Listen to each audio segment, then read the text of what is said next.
Hello, my name is Lorena Nava-Ruggiero, and you're listening to ViewPoints, where we speak to SDSU faculty experts about hot topics in the news. In this week's issue, we're going to be talking about oil drilling, alternative energy, and the upcoming presidential election.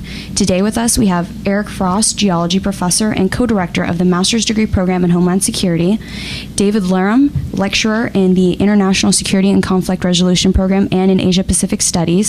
He also has a PhD in environmental studies. And lastly, with Al Sweedler, assistant vice president for international programs at San Diego State and director of the Center for Energy Studies and Environmental Sciences. Gentlemen, welcome. Thank you. Nice to be here. Thanks.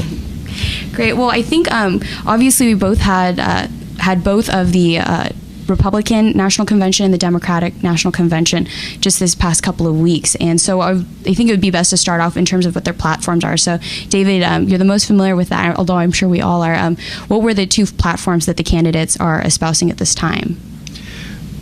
Well, both energy platforms really tried to be all things to all people, but even in what they said, you can hear very distinct differences. I think the GOP is living up to its reputation as the gas and oil party. McCain is particularly keen on what we call clean coal, and we can debate whether that even exists or not. And in particular, he's pledged to build 40 nuclear reactors by, I think, 2030 and 100 eventually. So going very heavily on the coal and nuclear and giving lip service to wind, solar, and other alternative energy sources. And on the Obama camp, you can see a lot more concrete statements. Obama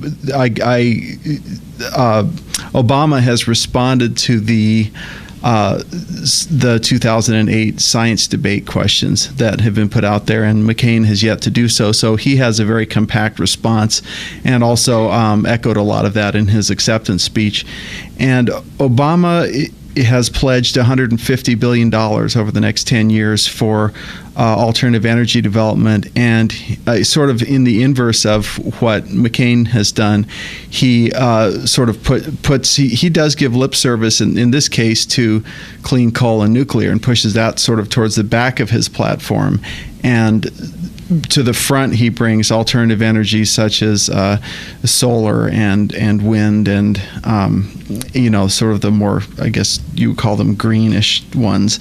So they have similarities in that they talk about both, but they also have these fairly strong differences. And in particular,